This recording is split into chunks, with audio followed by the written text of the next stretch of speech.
ಒಪ್ಪು ನಾವು ಮಾತನ್ನು ಮತ್ತು ಕ್ಯಾಬಿನೆಟ್ದಲ್ಲೂ ಇದ್ದಾರೆ. ಆದರೆ ಒಂದು ಪ್ರಮುಖ ಹುದ್ದೆಯನ್ನು ಕಳ್ಕೊಂಡಿದ್ದಾರೆ. ಸಿಗುವ ಸಾಧ್ಯತೆ ಇತ್ತು. ಸಿದ್ದರಾಮಯ್ಯ ಏನಾದರೂ ಮುಖ್ಯಮಂತ್ರಿಯಾಗಿ ಉಳಿದಿದ್ದರೆ ಮುಂದಿನ ದಿನದಲ್ಲಿ ಅಟ್ಲೀಸ್ಟ್ 2028ರಲ್ಲೇ ಮುಖ್ಯಮಂತ್ರಿ ಸ್ಥಾನಕ್ಕೆ ಫೈಟ್ ಮಾಡೋ ಸಾಧ್ಯತೆಗಳಿದ್ವು. ಆದರೆ ಇವತ್ತು ಸಿದ್ದರಾಮಯ್ಯನ ಜೊತೆಗೆ ಇವ್ರು ಮುನಿಸ್ಕೊಂಡಿದ್ದಾರೆ.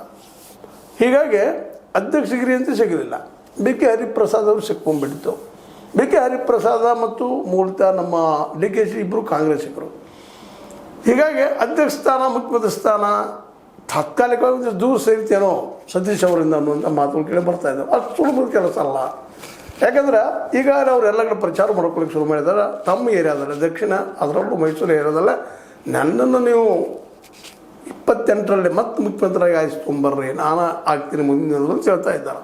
ಅಂದ್ರೆ 28ರಲ್ಲೂ ಸಹಿತ ಸ್ವತಂತ್ರವಾದ ಮೀಡಿಯಾಗೆ ಬೇಕಾಗಿರುವುದು ಸ್ವತಂತ್ರ ಧ್ವನಿ. ಆ ಸ್ವತಂತ್ರ ಧ್ವನಿ ಉಳಿಸಲು ನೀವು ಮಾಡಬೇಕಾದದ್ದು ಇಷ್ಟೇ. ಅದೇನಪ್ಪಾ ಅಂತಂತಂದ್ರೆ ನಿಮ್ಮ ಕೈಲಾದಷ್ಟು ಸಹಾಯ ಈ ಚಾನಲ್ಗೆ ಮಾಡಿ ಹಾಗೂ ನಿಮ್ಮ ಧ್ವನಿಯನ್ನು ಕಾಪಾಡಿಕೊಳ್ಳಿ. ಸತೀಶ್ ಅವರಿಗೆ ತುರ್ತು ಇಲ್ಲ ಏನೋ ಅಂತೇಳಿ, ಬಟ್ ಇವ್ರು ಪ್ರಯತ್ನ ಮಾಡ್ತಾ ಇರ್ತಾರೆ, ಇಲ್ಲಂತಲ್ಲ. ಯಾಕೆ ಪ್ರಯತ್ನ ಮಾಡೇ ಮಾಡ್ತಾರೆ. ಅವ್ರಿಗೂ ಆಸೆ ಅದ, ಅದ್ರ ಬಗ್ಗೆ ಮಹತ್ವಾಕಾಂಕ್ಷೆ ಅದ. ಅದಕ್ಕೆ ಏನೇನು ಮಾಡಬಲ್ರು ಅಂತಂದಾಗ ಸಹಜವಾಗಿ ಕೆಲವೊಮ್ಮೆ ಅನ್ನಿಸ್ತದ.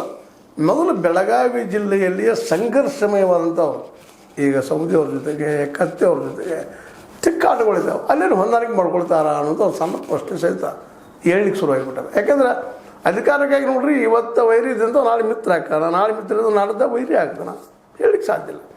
ಸಿದ್ದರಾಮಯ್ಯ ಇದ್ದಿದ್ರಪ್ಪ ಅಂತಂದ್ರೆ ಒಂದು ದೊಡ್ಡ ಆನೆ ಬಲ ಇದ್ದಂಗಿತ್ತು ಇವ್ರಿಗೆ.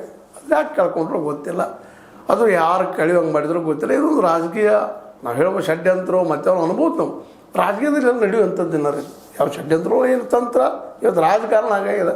ಇದು ರಾಜನೀತಿ ಅಲ್ಲ, ರಾಜಕಾರಣ. ಒಂದು ನೀತಿ ಸಲುವಾಗಿ ಏನೋ ನಡೀತಿದ್ರೆ ಮಾತು ಬೇರೆ. ಅದು ಇಲ್ಲಿ ನೀತಿ ಇಲ್ಲ, ಅಧಿಕಾರ ಅಷ್ಟೇ ಮುಖ್ಯ ಆಗ್ತದೆ.